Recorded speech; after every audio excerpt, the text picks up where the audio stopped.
Buenas noches, ¿cómo estás? Pues deseando hablar contigo, uno de los fundadores de Podemos, sigue siendo militante, pero no está ya en la primera línea de la formación. Antes de hablar de la política española, del aniversario del 15M, comenzamos el programa comentando las imágenes terribles de este atentado, de este intento de magnicidio con al primer ministro de Eslovaquia. ¿Tú qué reflexión haces de lo que ha pasado? Aquí se hablaba un poco del contexto, de polarización, del lenguaje.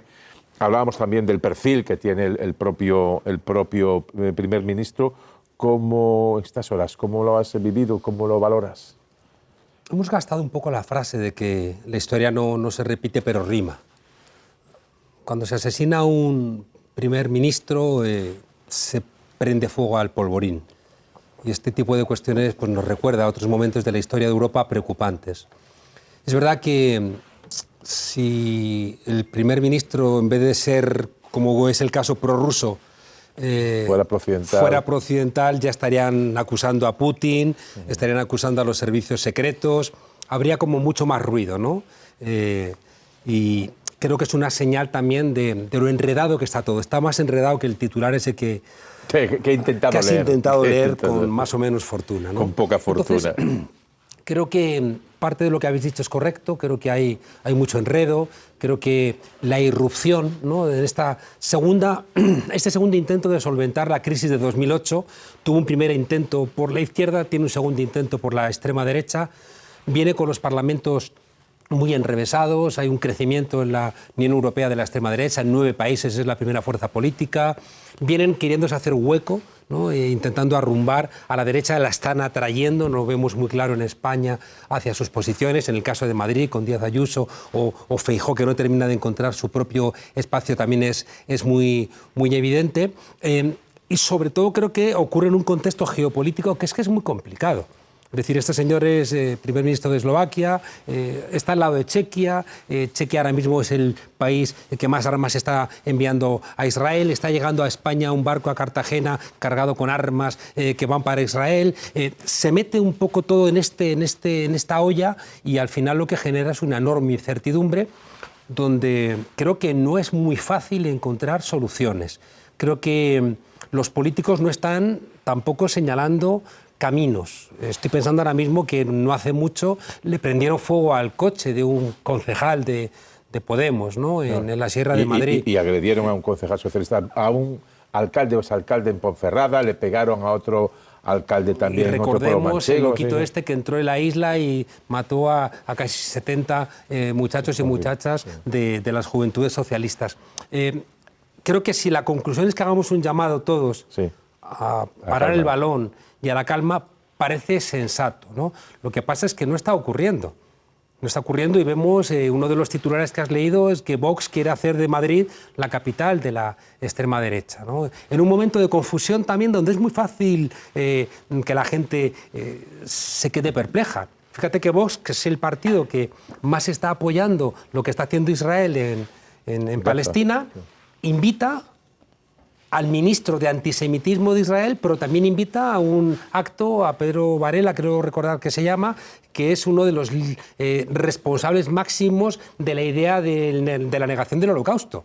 Entonces, al final dices, no entiendo absolutamente nada, y en toda esa confusión, bueno, pues ocurren estas cosas. Ya que citas el asunto del barco, ¿tenéis información? ¿Tienes información? Irene Montero ha dicho que esas armas van para Israel. Más País, Errejón ha dicho que hay que aclarar que vienen en esa carga. El gobierno parece que en los últimos minutos, última hora, ha dicho que son armas, pero que no van en destino a Israel, sino a otro puerto. Habrá que ver si desde ese puerto se van también después para Israel. ¿Cómo ves este tránsito del barco? Fíjate, yo ahora que vivo como ciudadano la situación, me cuesta más comerme las mentiras. Me cuesta mucho, ¿no?, de quien sean, ¿eh? O sea, me cuesta bastante. He recuperado de alguna manera mi condición universitaria. Me hace un poquito más ingenuo, cosa que no me perdono. Me creí... A lo mejor viene bien también. Pero no creas, porque me creía a pies juntillas que Pedro Sánchez iba a dimitir. Imagínate mi grado de ingenuidad, ¿no? Pero te decía que creo que que las mentiras tenemos que intentar desterrarlas. Hay un European Consortium de unos abogados alemanes muy serios que llevan trabajando mucho tiempo en este tipo de cuestiones, que han dicho ahí van armas, ¿no? Acaba el Sindicato de Comisiones Obreras del Mar sacar un comunicado diciendo ahí casi seguro que van armas, ¿no? Sí, el gobierno lo ha reconocido. Entonces, por creo que lo ha reconocido. Por tanto, si ahí van armas en un contexto terrible donde hay una acusación de genocidio a Israel, que España colabore lo más mínimo en ese envío de armas nos convierte en cómplices y por tanto es intolerable. Si eso va para Israel. Es intolerable. Pero es que no se sabe si va a Israel. Es bastante probable que vaya hacia Israel, es bastante probable, ¿no? Y por tanto, que se demuestre de alguna manera si va o no va, ¿no? Aunque, ya digo, en caso de duda, por un principio de precaución, yo haría todo lo posible para intentar evitarlo. El gobierno dice que quedan en la República Checa y que son para el gobierno checo, simplemente por dar toda la información. Chequia es uno de los mayores exportadores de armas a Israel. O sea, temes que sea después una reexportación. Sí, es bastante probable que sea el caso, ¿no? Entonces, sobre todo es que cuánto más dolor necesitamos para ¿qué? Para hacer algo. Es que, claro, ustedes estaban hace un rato consternados por las imágenes de los disparos a una persona, importante, un primer ministro, a una persona. Si viéramos los 34.000 asesinatos que van en Israel en directo, ¿cuál sería nuestra actitud? ¿Cómo estaríamos reaccionando? Pues la verdad es que aquí casi todas las noches se hace un repaso de las barbaridades que está haciendo el ejército de Israel en Gaza. O sea, a nosotros no se nos puede poner el foco no me refiero por ti. Digo que yo creo que en la prensa en general, en España, se está haciendo un seguimiento de lo que pasa en Israel, unos lo harán de una manera o de otra, pero aquí especialmente somos puntillosos, Javier, en la contabilidad de las barbaridades que está haciendo el ejército de Israel en Gaza. Fíjate qué terrible que Estados Unidos decidió que la guerra de Irak no se televisaba, ¿no? Y que colocaron a periodistas empotrados, bombardearon el hotel Palestina donde estaba Couso y Olga Rodríguez. Se impidió que se mandaran imágenes, sin embargo salimos millones de personas a la calle a protestar contra aquella guerra. Hoy estamos teniendo imágenes terribles, hoy he visto imágenes de cómo han destrozado el 100% de las universidades en Gaza, el 100% las han destruido, los hospitales y todo, ¿no? Pero digo universidades porque me he acercado por la concentración de los estudiantes y era uno de los elementos que los profesores estaban reflexionando al respecto, ¿no?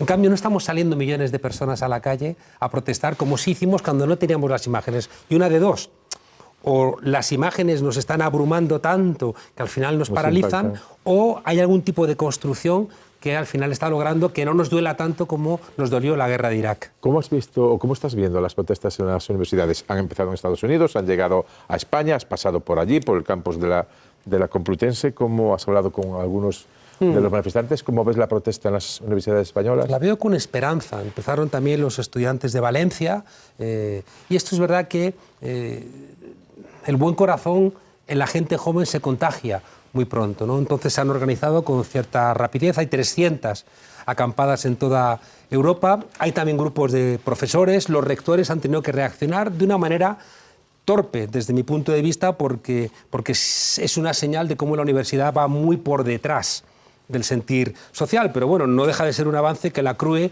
haya dicho que se van a investigar para cortar todas las relaciones académicas universitarias con empresas, grupos, universidades que de alguna manera estén colaborando simbólica o materialmente con el genocidio en Gaza. Creo que eso es muy esperanzador. Sobre todo yo que estoy bastante desesperanzado con la universidad. Hemos visto últimamente al rector de Salamanca haciendo trampas, ¿no?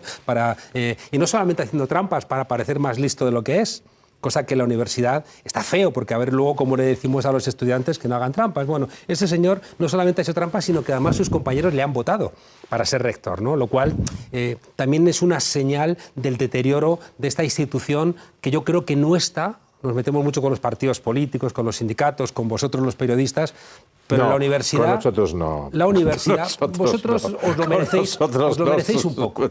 Os lo merecéis un poco, ¿no? No se meten.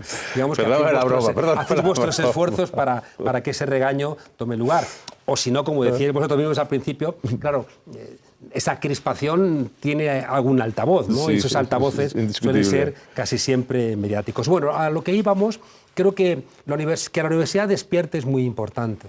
Es decir, después del mayo del 68, las universidades parisinas, las universidades norteamericanas, las universidades africanas, las universidades mexicanas despertaron, ¿no? Yo creo que la imagen de Estados Unidos mandando a palizar a los estudiantes, porque ya no son rectores los que están mandando, sino gerentes, que podían estar gerenciando una fábrica de salchichas igual que están gerenciando ahora una universidad. Que aquí en España los estudiantes se levanten, que les acompañen los profesores y que digan que es imposible expandir el conocimiento cuando la muerte nos rodea, creo que es una señal esperanzadora. No en las universidades, sí, pero sí en las calles, plazas de España. Hace 13 años, un 15 de mayo, empezó un movimiento que sacudió notablemente las estructuras de la política nacional. ¿Cómo fue posible? ¿Cómo lo ves hoy con la distancia y qué queda de aquello? Allí se juntaron, como en los cuentos, muchas cosas para que aquello estallara, ¿no? La crisis de 2008 fue esencial, ¿no? Pero en aquel momento fallaron los partidos políticos, la gente decía en la calle aquello de PSOE, PP, la misma mierda es, Izquierda Unida, como las encuestas le daban subida, rompió un acuerdo que había de generar una suerte de pequeño frente amplio en aquel momento. Las instituciones estaban fallando prácticamente todas. Nos enteramos que el rey, que nos estaba dando todos los 24 de diciembre un sermón sobre la familia católica, apostólica y romana, ¿no? Donde de alguna manera se estaba adelantando el rey emérito a esto que quiere hacer Vox, ¿no? De prevenir los divorcios, ¿no? Pues ese señor que todos los 24 de diciembre nos hacía sus admoniciones, nos encontramos con que por un accidente que tiene en Botsuana, pues tiene una querida y está muy alejado de los cánones que manda la Santa Madre Iglesia sobre lo que debe ser un matrimonio adecuado, ¿no? Claro, los jueces no están a la altura, nada está funcionando en ese momento. Y ahí ocurre algo que creo que es muy relevante, y es que se quiebra lo que era el ADN de la democracia española, que son democracias de mediadas, la que le cayó al pobre Pablo Iglesias cuando dijo aquello de que España no era una democracia plena. Menos mal que después Pedro Sánchez tuvo que sufrirlo un poquito, ¿no?, en sus carnes para darse cuenta de que efectivamente España no es una democracia plena. Pero es que esa ausencia de democracia viene, cuando menos, de Cánovas del Castillo. 1876... Vamos muy lejos, no, bueno, habría que irse a los Reyes Católicos. Si o a Fernando VII ya, sí. Bueno, Fernando VII está más cerquita, ¿no? Por eso digo. Pero algo tiene que ver, algo tiene que ver, ¿no? Si uno mira, no sé, a Froilán, como no te vas a acordar de Fernando VII, ¿no? Es decir, pero bueno, más allá de ese tipo de cuestiones, digo Cánovas del Castillo porque ahí es una respuesta de las élites al gran susto que les da la Revolución Gloriosa de 1868 y sobre todo la Primera República. Y ahí Cánovas del Castillo, de la Constitución de 1876, establece una serie de elementos que todos se dinamitan. Hombre, la Primera República dio algún ejemplo que otro para encauzar de otra manera algunas cosas, bueno, porque, hombre, 4 presidentes en 11 meses, ya medreas, y hasta la famosa frase de, no sé si era Estanislao o Pimargal, ¿no? Estanislao Figueras, de que estoy hasta los C puntos suspensivos de todos nosotros. Algo, digamos, alguna reflexión autocrítica habría que hacer de aquello. Sí, pero recordad también, hace un momento se escuchaba hacer referencia a los magnicidios.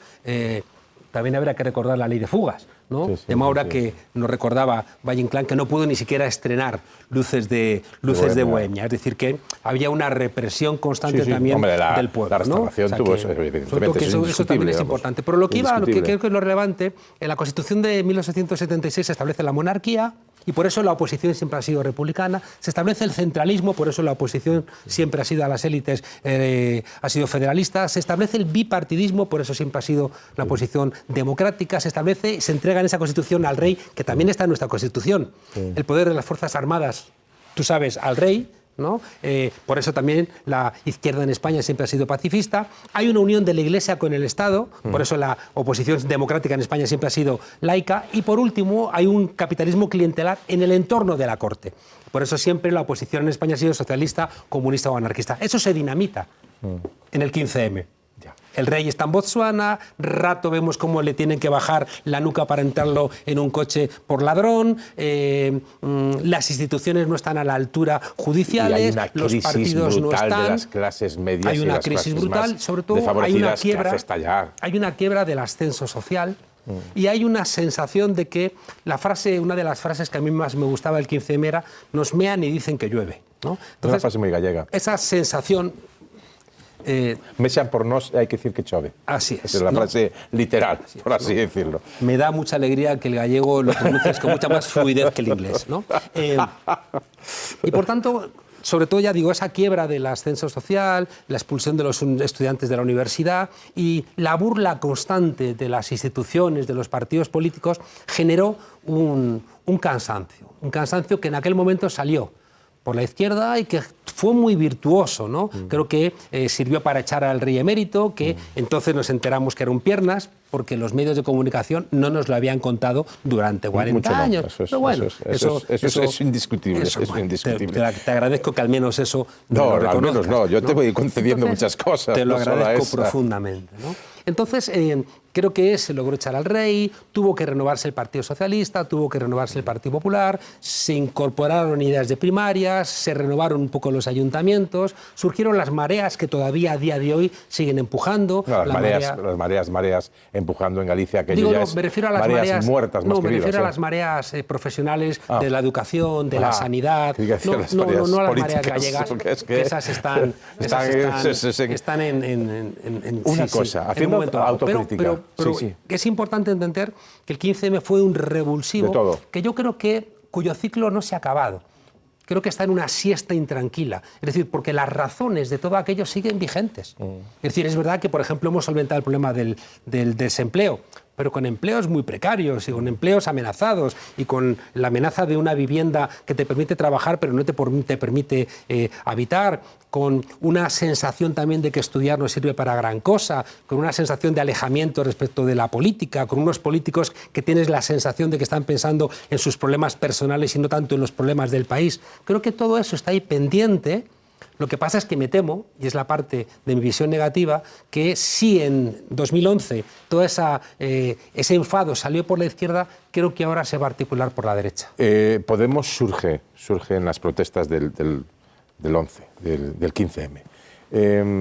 La autocrítica que hace usted al sistema en general, y muy bien fundamentada en algunas cuestiones, hay que hacérsela también a Podemos.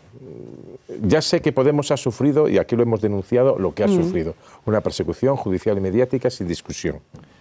Lo puede también poner en el plato de la balanza, aunque eso ya lo hemos repetido bastantes veces. Al margen de eso, una fuerza como Podemos, que surge como surgió, que llegó a ser la tercera del Parlamento, 70 diputados, posibilidades de sorpaso al PSOE, se quedó a muy pocos votos. ¿Cómo ha llegado hasta aquí? ¿O solo lo explica, en su opinión, y solo hay que parar ahí la crítica, la autocrítica, en la persecución judicial y mediática que ha sufrido? No, no solo. Pero es indudable que sin el acoso judicial a Podemos, creo que no estaría en la situación que está actualmente. Si el acoso infinitamente menor al entorno del presidente del gobierno ha llevado a que tuviera que tomarse un descanso de 5 días para ver qué hacía con su vida política, 10 años de acoso brutal contra Podemos, obviamente tiene que haber generado algún tipo de daño, ¿no? En mi caso concreto, como decía Unamuno, perdone que hable de mí, que soy el hombre que tengo más a mano. Yo, en cuanto arrancó Podemos, yo era el mayor, dijeron, vamos a por este, ¿no? Y Montoro se lanzó, acusaciones falsas, con ayuda de manos limpias, acusaciones de malversación, todo mentira, todo se archivó. Pero da igual, el propio Pedro Sánchez me acusó a mí de inmoral y le exigió a Pablo Iglesias que me sacara de la ejecutiva de Podemos, ¿no? Entonces, yo he tenido 15 juicios. Entonces, y al final un buen día dije, me cansé, sobre todo porque esa pelea también externa ayudaba a la pelea interna para que Rejón todos los días le dijera a Pablo Iglesias, tienes que echar a Juan Carlos, ¿no? Hasta que un día dije yo, me voy porque me he cansado, ¿no? Entonces, claro que eso ha generado un daño en la gente. Y luego tiene un hecho indirecto que es terrible, y es que te vuelve un poco paranoico. Es decir, que cuando te atacan todos los malditos días, al final empiezas a preocuparte porque cualquier tipo de crítica puedes pensar que forma parte de ese ataque colectivo. Y yo creo que Podemos no gestionó bien lo interno. Podemos prometió echar a Rajoy y cumplió. Echamos a Rajoy de un partido 3 veces condenado por ladrón. Prometimos cambiar las políticas económicas del PP. Lo logramos. Menos de lo que hubiéramos querido, pero logramos revertir esas políticas, sobre todo el escudo social, impidió que el dolor se extendiera entre las clases populares en este país. Prometimos igualmente cambiar la manera de hacer política y hacer un partido movimiento, y ahí fracasamos.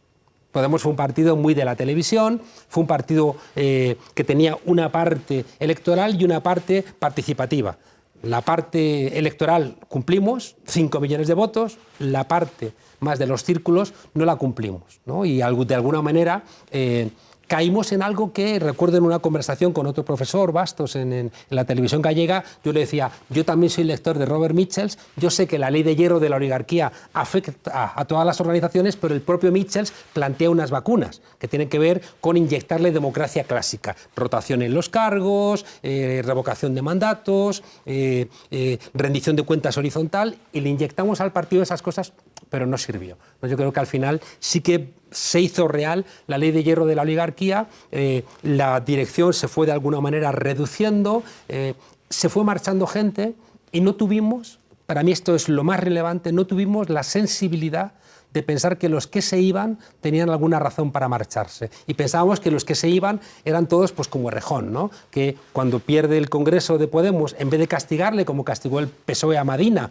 que lo mandaron a su casa, o el PP a Soraya Sáez de Santamaría, que la mandaron a su casa, Errejón pierde el Congreso y en vez de mandarlo a su casa se le encarga, con 11 liberados, que se presente a Madrid.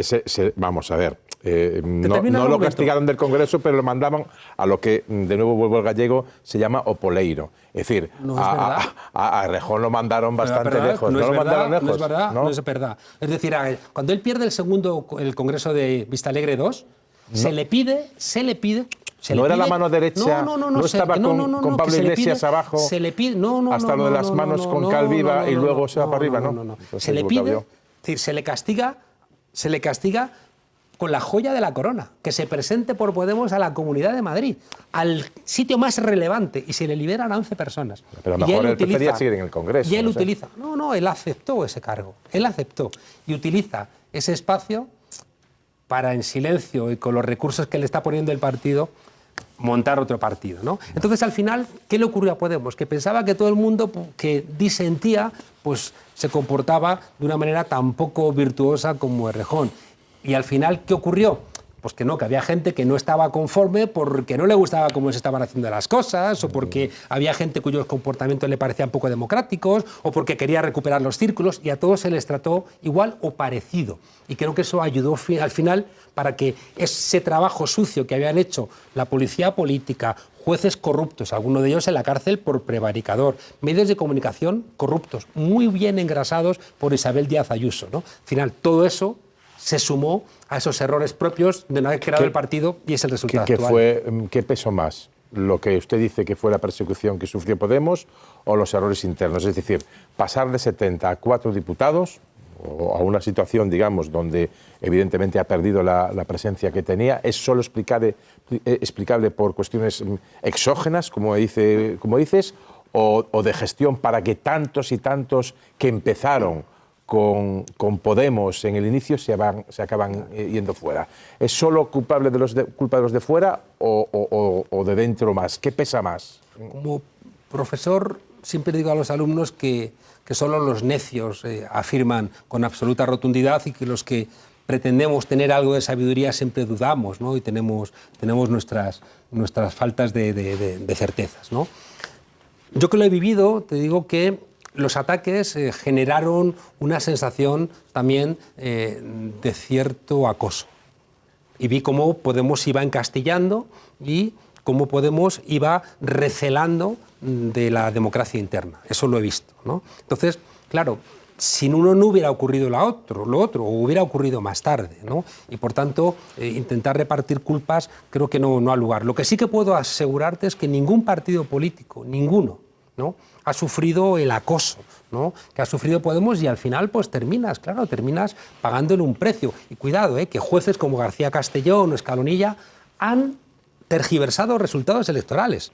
Es decir, que si nuestra democracia fuera una democracia plena, habría que pedirle a Escalonilla que abre un un falso caso, el caso Neurona, con 8 ramificaciones, que dura 3 años, que a mí me tiene 2 años y medio por 4 correos que le dije el primer día, si quieren los abrimos ahora, lo ve y se da cuenta de que lo que dice la UDEF es mentira, porque la UDEF también miente. Y 2 años y medio señalado, portadas, etcétera, ¿no? Entonces, claro, si todo eso no hubiera ocurrido, pues seguramente la suerte de Podemos hubiera sido distinta. Otra. Le van a preguntar los miembros de la mesa de análisis, pero antes quería hacerle dos preguntas muy breves, muy rápidas. ¿Es posible, visto los efectos que hubo o que provocaron la desunión, que los proyectos de Sumar, con los líderes de Sumar, que ya sé que a usted no le cae muy bien, y Podemos, puedan volver a unirse o van a ir ya absolutamente en caminos separados, con lo que eso supone? En uno de sus últimos libros, Pablo Iglesias cuenta cómo fue el proceso de elección de Yolanda, cuenta toda la historia y termina el relato diciendo al único que le pareció mal es a Juan Carlos Monedero. Pero, apostilla él, visto cómo se ha desarrollado todo posteriormente, está claro que yo tenía razón, dice él de sí mismo, cosa que es un poco exagerada, ¿no?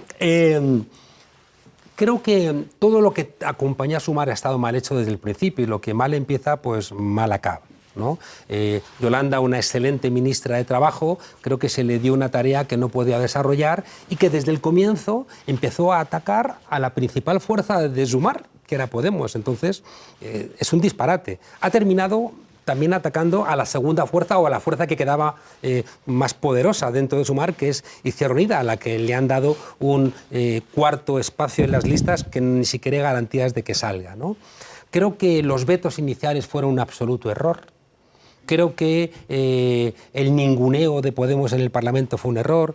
Creo que el no apoyar en las elecciones municipales fue un error. Creo que disentir, por ejemplo, cuando dentro de Podemos estaba de alguna manera teniendo una divergencia con el gobierno sobre si mandar o no armas a Ucrania, creo que fue un error. Es decir, creo que todo ha sido un error que llega hasta hoy, cuando de repente Sumar se arroga cosas que no le corresponden. Lo ha hecho muy mal. Eso me queda claro. Más, no es la primera vez que lo dice. Digo, ¿hay posibilidad de volver a rearmar la izquierda a la izquierda del PSOE o van a ir ya por caminos separados? Yo creo que los partidos políticos construyen un frente amplio, que creo que es obligatorio cuando siente la necesidad. Yo creo que Podemos hace muy bien en presentarse a las elecciones europeas en solitario, con una persona poderosa como es Irene Montero, y entonces después va a decir, estos son mis cañones. Estos son mis votos. Me hubiera gustado que Izquierda Unida también se hubiera presentado en solitario para poder también decir, estos son mis votos. Vamos más en solitario, entonces van tres fuerzas a la izquierda del PSOE en solitario. Bueno, a lo mejor no sale ninguno. Pero si luego quieres negociar realmente tu espacio, conviene sincerarlo, ¿no? Porque también me parece peor que Izquierda Unida tenga que votar para votar a Manu Pineda, que es una persona de izquierda así comprometida, tengan que votar a 3 personas que se van a ir al grupo de los verdes. Sí, pero ¿no? mira, Izquierda Unida hace poco en complicado. Andalucía, sin embargo, apostó no por Sira Rego, la ministra, sino por Antonio Maillo, que es de Izquierda Unida de toda la vida, por así decirlo, en Andalucía. O sea, que los partidos tienen vida, aparte de eso. Y de otra generación. Una última, es otra cosa para reflexionar. Pero es que no nos da tiempo, de verdad, señor Monedero. Una última cuestión. Cataluña. ¿Cómo ve esto? ¿Vamos a repetición electoral o va a haber acuerdo de algún tipo? Yo creo que hay un cansancio absoluto del regateo corto de los partidos políticos.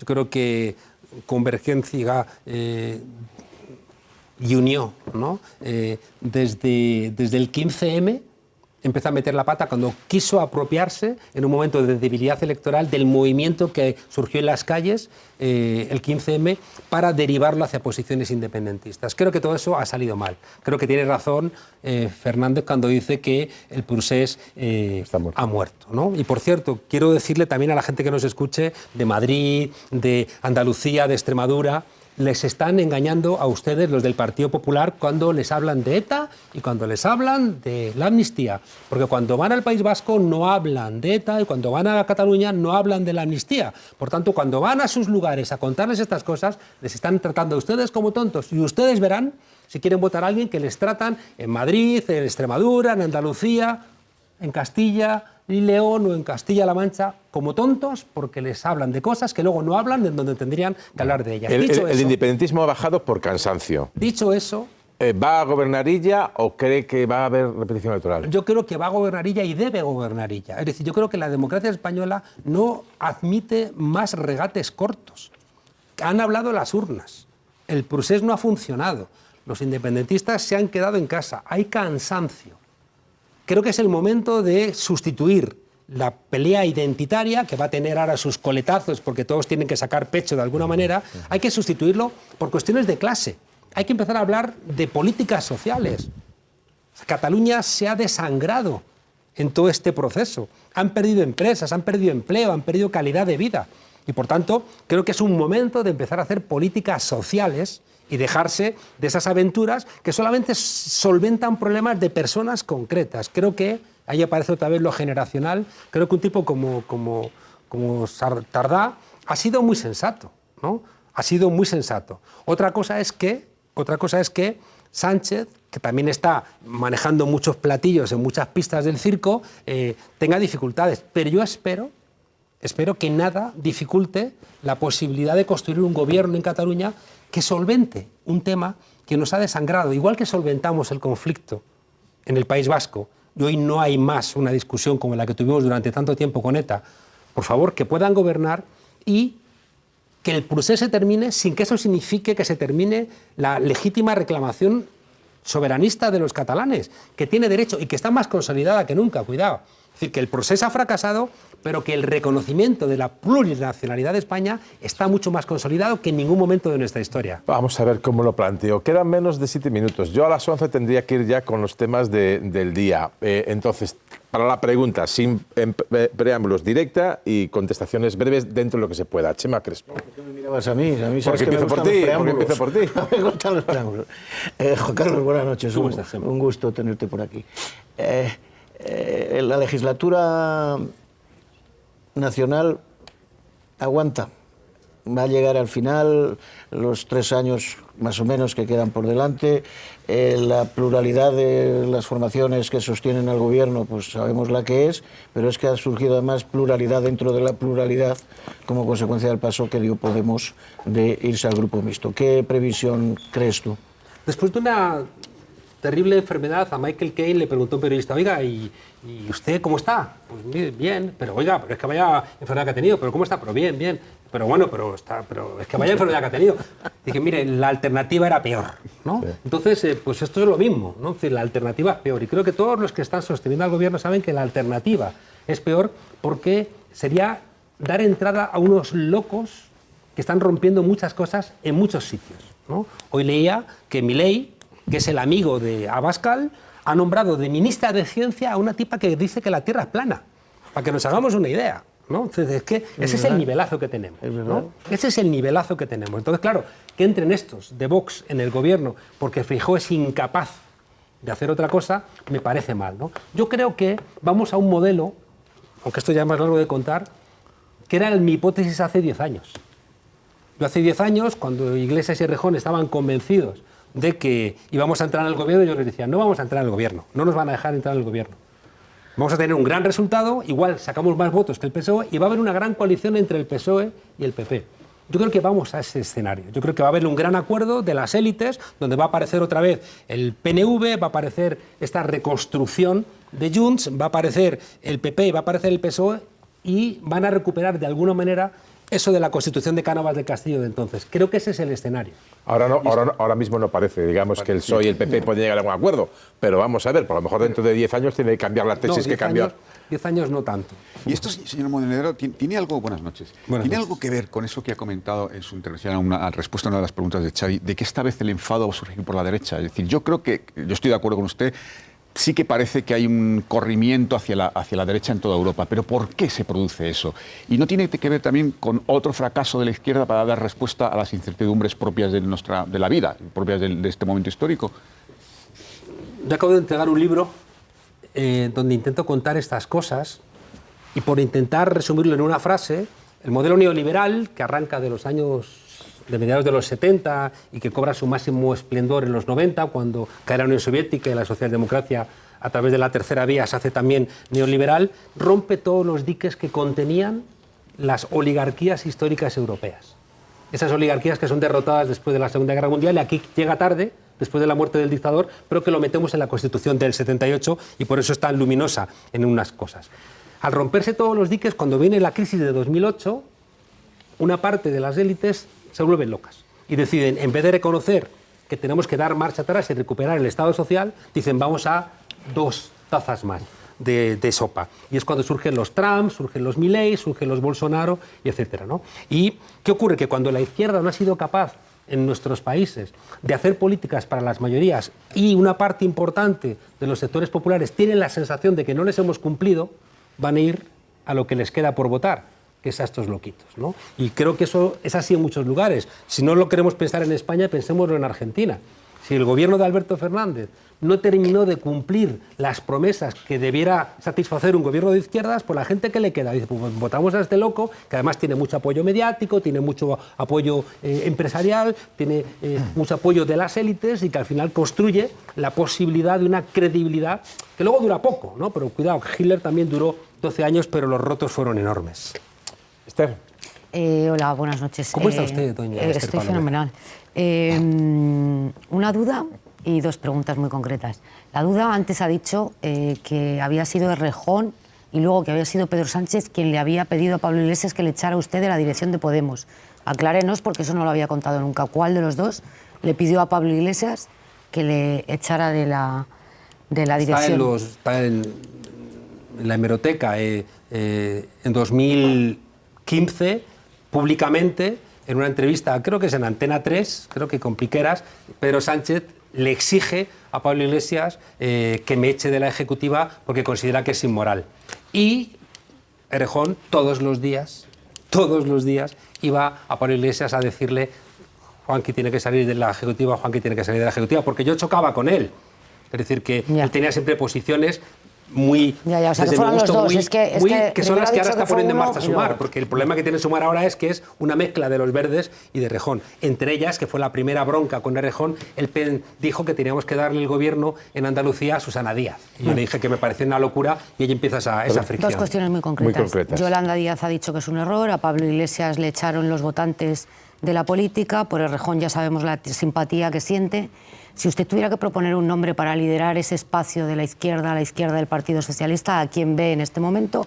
Y la segunda pregunta, ¿alguien que representa en este momento la cuota de Izquierda Unida en el gobierno de coalición, como es Sira Rigo, después de perder unas elecciones primarias frente a Maillo, debe permanecer en el gobierno de coalición? Muy breve. Lo segundo lo ha respondido Maillo, que es quien ha ganado esas elecciones. Ya, pero le pregunto a usted, la opinión de Maillo ya la sé. O sea, sería arrogante por mi parte que yo le dijera a Izquierda Unida a quién tienen que ellos colocar en la cuota correspondiente, ¿no? Los partidos, como decía antes el señor Fortes, que habla un fluidísimo gallego, más o menos como el inglés. Estoy ahí con el inglés. Ha dicho que los partidos son cosas vivas que tienen una difícil simplificación. Y en ese sentido, ellos tomaron una decisión, está Sira Rego, y me parece sensato que no quieran generar una crisis de gobierno por darle un espacio. Y respecto del otro, yo creo que después de las europeas, todas las fuerzas políticas de la izquierda tienen que abrir procesos